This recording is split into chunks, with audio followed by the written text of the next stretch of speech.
Well, it looks like the government shutdown is upon us, and we might not get a lot of different data from the Bureau of Labor Statistics, which is really critical this week. Yesterday, we heard the BLS tell us that they will stop reporting any government data in any statistical work if the government shuts down. The government is now less than 24 hours away from a shutdown, and this is really unfortunate because this week we do have some catalysts, which we were hoping would be bullish catalysts. As you can see on screen here, you've got job openings that came in this morning, which we'll talk about in just a moment because Nick T has some charts for us on these.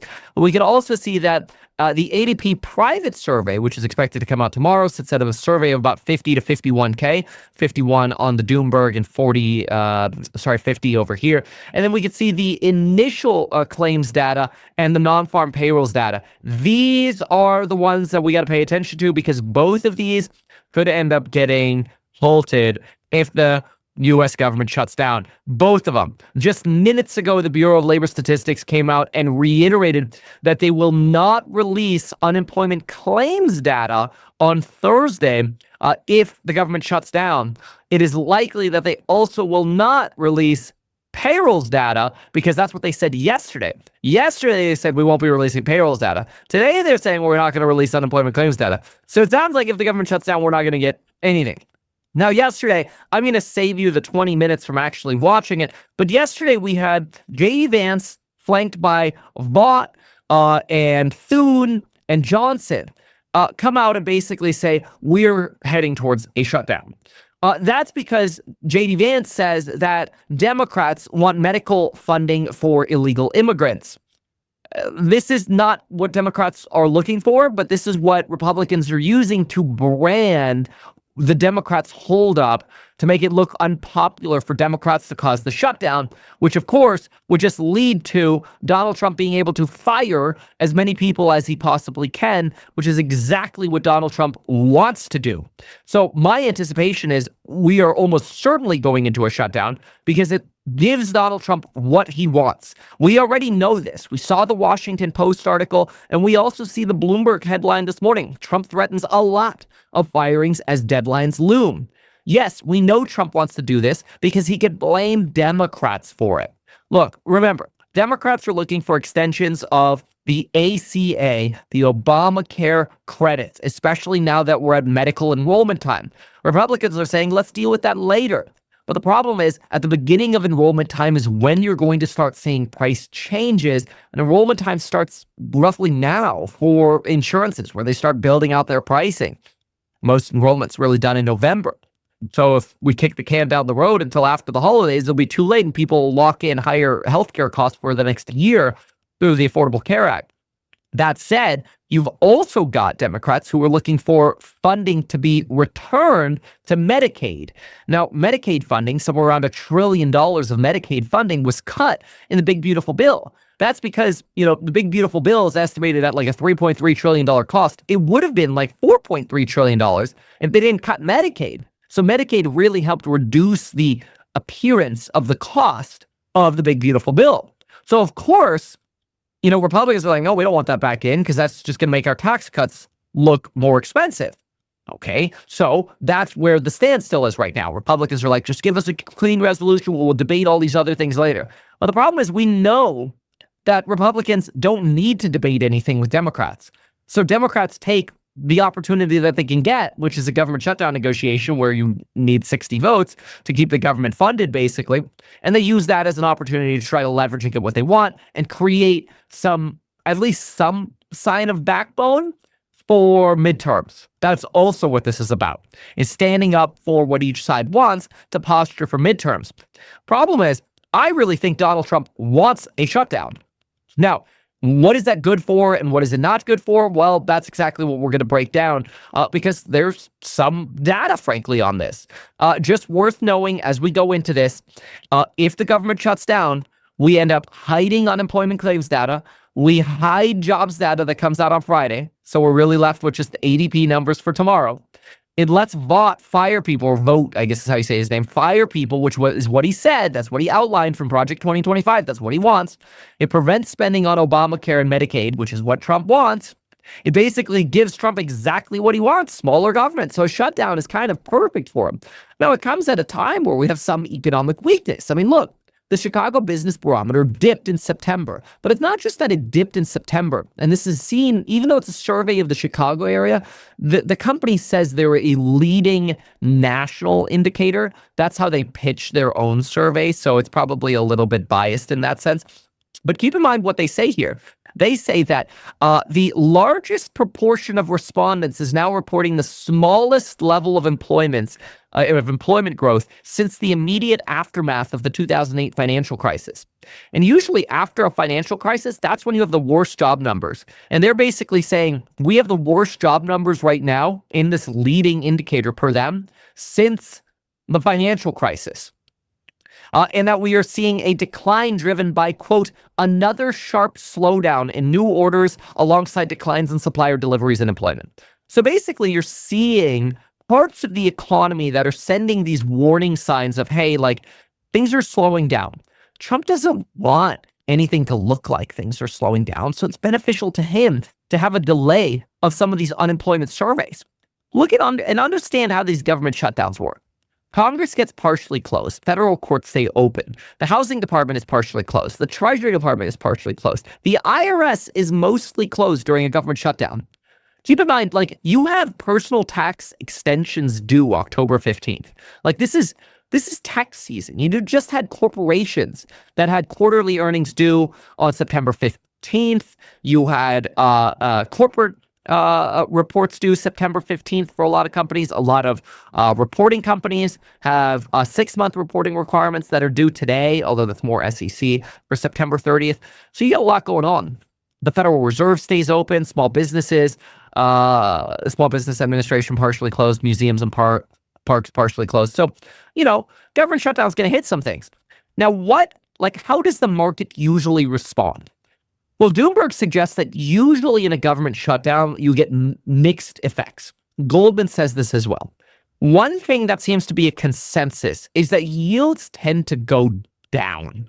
So take a look at this chart right here. This is the 10-year Treasury yield change from day before shutdown. So this is the last day of open, and you can see that yields and they're volatile, but yields tend to trend down after a government shutdown. Even when you reopen, yields tend to just move a little bit lower. Now, the rationale for that is associated with fear. People are fearful, and so they move to potentially the safety of bonds. This comes at the same time that you have fears that the labor market is softening a lot more than expected. Now, in fairness, this morning we got JOLTS data that was pretty good. Well, at least decently good. The JOLTS data was along expectations, maybe even slightly better than expectations. But Nick T gave us a warning. He said, look at the ratio of job openings to unemployed workers. And when you look at this ratio, you actually find that we're dropping below the 1 level on the 3-month moving average. The Fed is targeting 1. We want the labor market to be such that if we have 7 million unemployed people, we have 7 million job openings. That's a 1-to-1 ratio. The problem is we now sit at 978, basically, 0.978.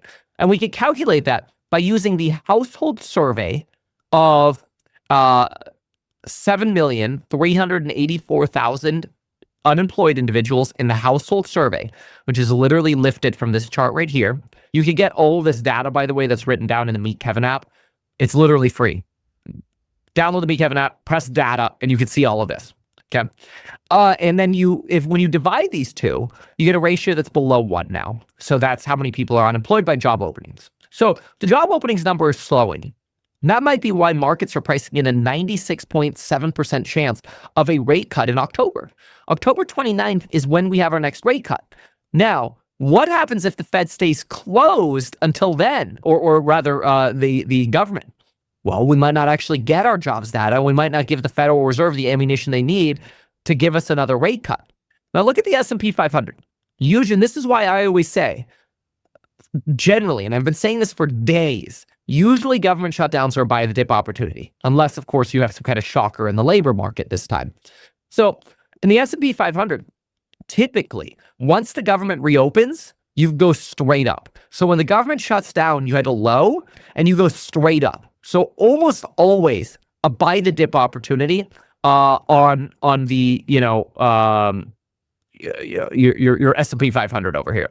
And you can sort of look at these different levels here. You got 2018, January over here. You're up, you're up, you're up. There have been cases where you're down, though. You can see this sort of dotted line over, actually, yeah, over here, 1990. So not always, but more often than not, you trend up.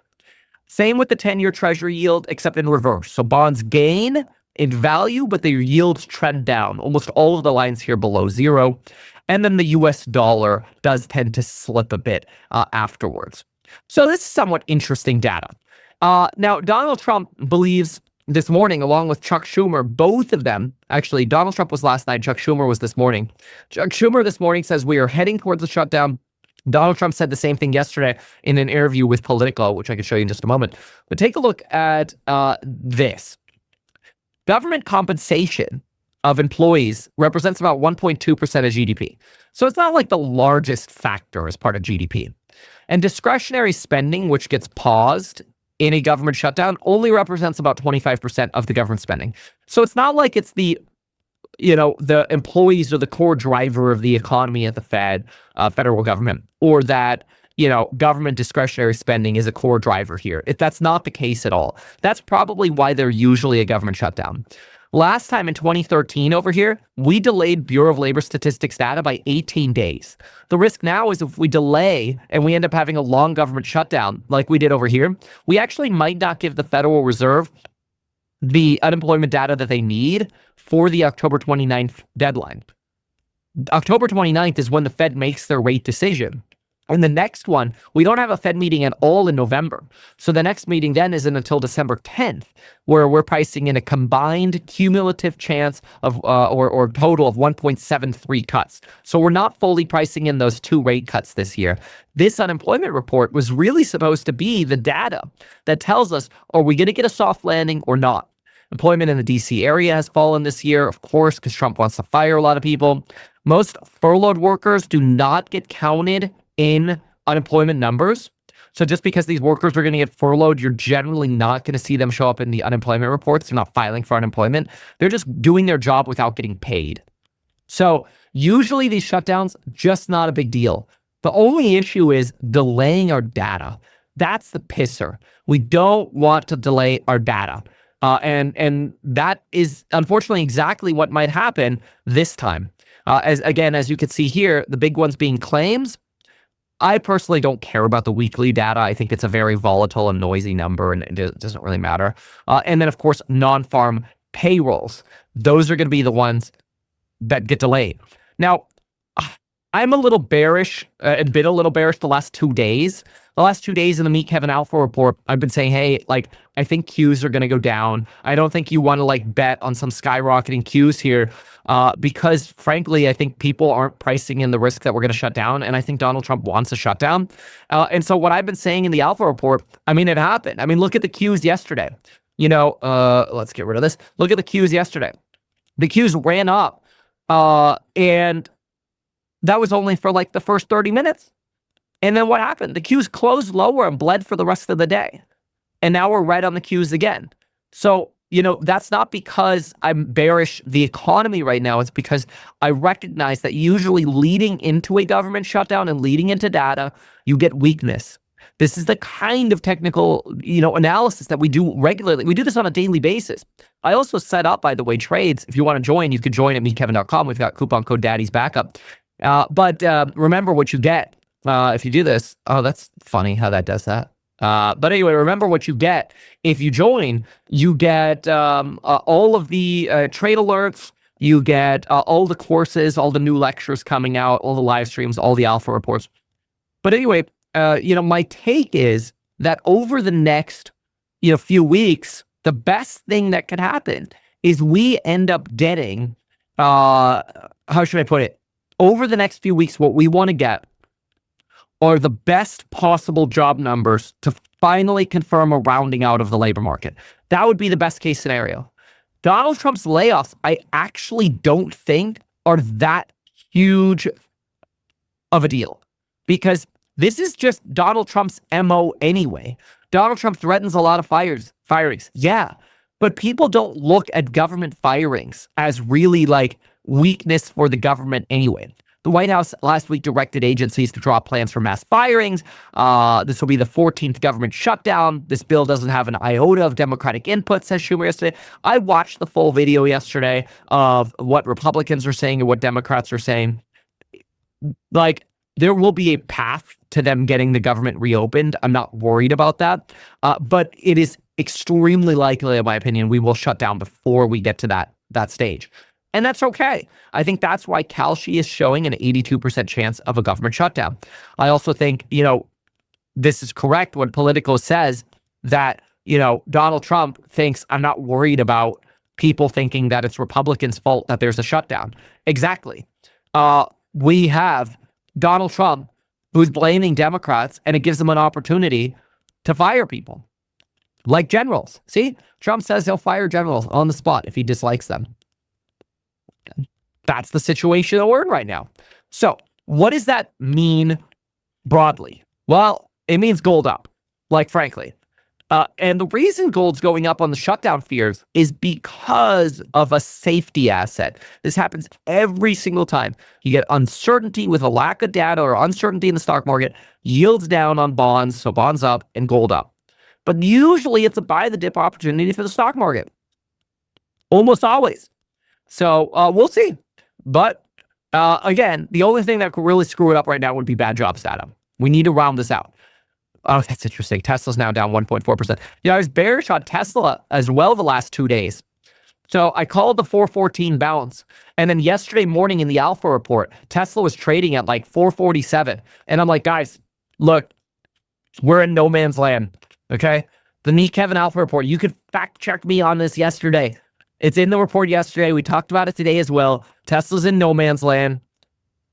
It's probably trending back to 414. And I think a lot of the enthusiasm around the deliveries coming up next week are probably, a lot of that enthusiasm probably built in, which then just creates downside risk, along with the broader economy right now, which is on a downtrend. So again, 80% chance of a shutdown. It's basically a foregone conclusion right now, which unfortunately means we're going to get delays with our government data, which sucks because that's what we want to confirm a soft land. Again, we want growth in those labor numbers again. We talked about this yesterday, that most institutions actually are forecasting a growth in the labor numbers. I mean, look at this. Most of the estimates, which haven't really changed, I'll verify, most of the estimates are that we are going to soft land and get really great data. So best case scenario, the government doesn't shut down, we get really bullish job numbers, and then what happens? S&P 610, man. Actually, potentially towards 630 by end of the year. I got to stop giving out price targets that I usually only do in the Me Kevin Alpha report. Okay, so non-farm payrolls. Let me get the latest estimate here because it changes all the time. So if I go to change in non-farm payrolls, the current estimate is 51,000. I just want to see if it changed at all in the last 24. So it looks like yesterday we had 58 qualified economists. Now we have 65. Nobody on the downside, dude. Wow. It's one guy at negative 20, but the chart's basically not changed. And we had 7 more estimates. I can't even see where the delta is because it looks so similar. It moved up, actually. The average estimate moved up. It's at 56.4. And you've got pretty much everybody is above 30,000. So that's wild. That's wild. When I'm talking about the Qs, I'm talking about the triple Qs. Kevin, when would we get the jobs report if the government shuts down and we don't get it this Friday? Well, in 2013, we got it when the government reopened. So when they all showed back up to work. So that sucks. That's a long ways out. Because this shutdown, this is an opportunity for Democrats to really try to F with Trump. But ironically, Trump wants this because then he's going to get to go around and fire a ton of people. So I love buying the dip on government shutdowns, and I probably will. What I'll probably do is I'll buy the dip on my 10-year stocks. Because remember, I have a list of 10 stocks to buy for the next 10 years. Those are not stocks that I think are like guaranteed going to do great in the next 6 months. They're stocks that I'm just slowly building at, like, portfolios in, that I'm not going to sell between now and the next 10 years. I'm just going to hodl them, and I'm going to keep building them. In fact, I kind of want them to go down because I want to build a position in them. So I could increase my Q for a lower P, right? Increase my quantity for a lower price. But there are also stocks I might buy that I think could be like swing trades over the next 6 months. Like this morning, we did an analysis on a stock that probably once we get to the meat of the government shutdown, might have a low buying opportunity. I even said this morning, like, I don't think I'll buy them now because I want to wait for the max pain of the shutdown, like that shock. It's like, oh my gosh, Friday's coming. It's 5:30 a.m. We didn't get the jobs report. Dude, markets are going to freak on that. It's going to be such a buy the dip opportunity for your long-term plays, in my opinion. Of course, if the jobs data comes in bad, we go into a labor market recession. You also want to have stocks that are going to do well in a recession.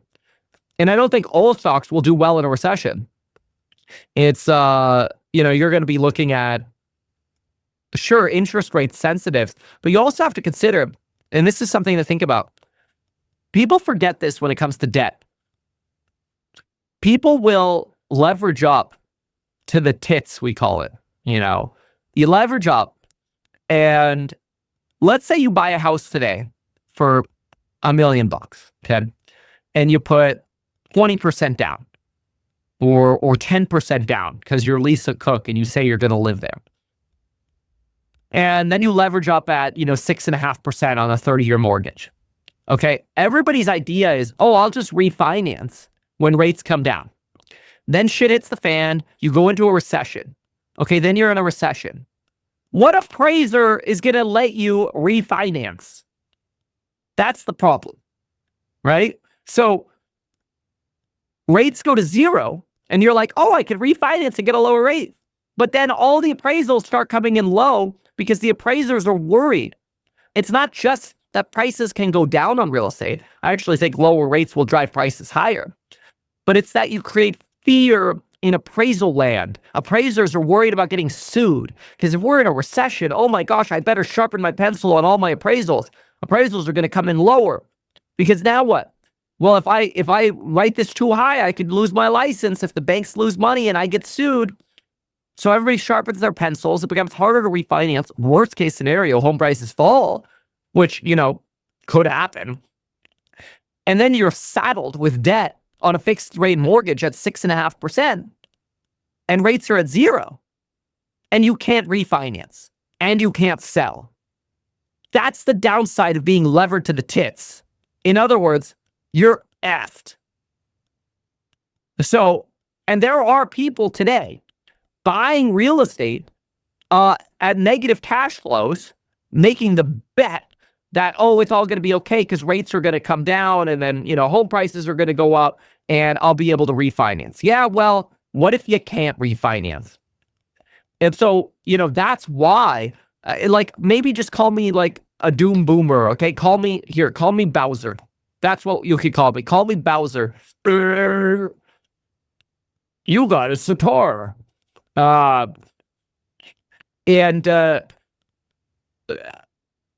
just think people forget that, just because rates go down, not everybody's going to be able to turn around and go refinance. And a lot of people will be able to, like House Hack. We have no bank debt. Very, very little corporate, outstanding corporate bonds, very few relative to the assets we have. And they're convertible to equity. So as long as we perform well, people get stock. So it's not a cash, there's no cash outlay to pay those bonds, which is, we think, win-win. But the point of that is, companies with no debt will be fine.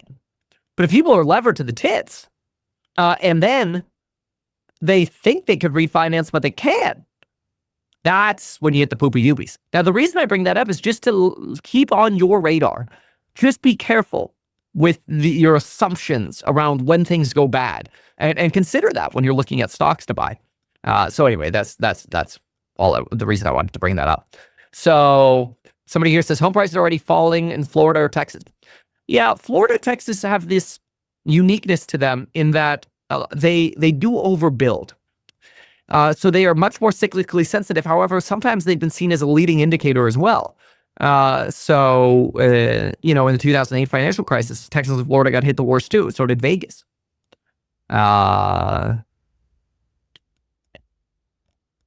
So if you put more money down, you're less at risk of being unable to refinance. Yeah, exactly. So, if you put down, like, in the depths of the financial crisis, what did real estate, single-family homes go down? Like 42%? That's not going to happen again. Knock on wood. But the reason I don't think that's going to happen again is because our loans are so much more stable today. We're not doing neg-am loans. We're doing ability to repay loans. But the thing is, those standards are starting to loosen. They're just now starting to loosen. I actually think if we're going to have a housing market bubble, it'll be fueled by the next recession. So, I don't think this will be a real estate recession. I think it'll be a labor recession, which will affect some tenants, obviously. But it'll mostly be a labor recession, not a real estate bubble. We're not in a real estate bubble at all. The underlying fundamentals are very, very strong of lending. However, the next recession will lead to shittier loans. Donald Trump just gutted 90% of the Consumer Financial and Protection Bureau. That was the very entity responsible for enforcing the Dodd-Frank protections that forced ability to repay, qualified mortgages. They just gutted it, dude. 90% fired. Well, that doesn't turn all of the loans that were made over the last 15 years into a bubble asset. What it does is it sows the seed for the next bubble. Very interesting. Very, very interesting. So, yeah, Austin's a great example, again, because you overbuild. That's actually why I love the dumbass. I'm not calling liberals dumbass here. I'm saying the dumbass liberal policies of blue states, because they suck so badly at building. I swear to you, the worst place to get permits to build is in any libtard city. This is not to be offensive to liberals, okay? I love my liberal friends. I love my MAGA friends. I love them all. But I'm telling you that these blue state cities like the LAs, the Santa Monicas, the San Franciscos, the San Diegos, worst places to build, best damn place to buy. Nah, I don't want to buy in Santa Monica because of the rent controls. But these are great places to buy because they suck so much at building. They just squeeze prices up. So, that's just my take. That doesn't mean I'm right. Somebody says I'm looking pale. What? Oh, my filter. What happened to my... Oh, okay. Hold on. Let's add some... Let's fix that for you. How much Trump do we want, folks? How much Trump should I put in? We're going to make real estate great again. Nobody knows real estate better than your boy, me, Kevin. In fact, if you want the greatest bond ever, some might say the greatest investment ever. Don't sue me, bro, though. You know the legacy media. They'll come right after you, okay? The fake news. They'll tell you there's risk to every investment. They'll tell you to read the financials, to read the private placement memorandum at househack.com, because this is not a solicitation. But some would say a 5% yield on an annual basis paid monthly, with all the upside in the stock, at a valuation that's so low, some would say the lowest valuation ever, almost real estate only. There's no pricing of the artificial intelligence they've got. Some would say it's just a great deal. You could at househack.com. All right, I'm going to remove some of that Trump orange now. There we go. Okay, back to normal. All right, cool. And there you have it. and use your coupon code Daddy's Back at meetkevin.com. Coupon linked below. Coupon code expiring soon. I think the bigger question is, like, if the government shuts down and the coupon code expires on Jobs Day, does the government shutdown affect the expiration of the coupon? I don't think it should. I think the coupon needs to expire because we already gave an extension to the people who were begging me to extend it in email. Knows about this. We'll try a little advertising and see how it goes. Congratulations, man. You have done so much. People love you. People look up to you. Kevin Paffrath there, financial analyst and YouTuber. Meet Kevin. Always great to get your take.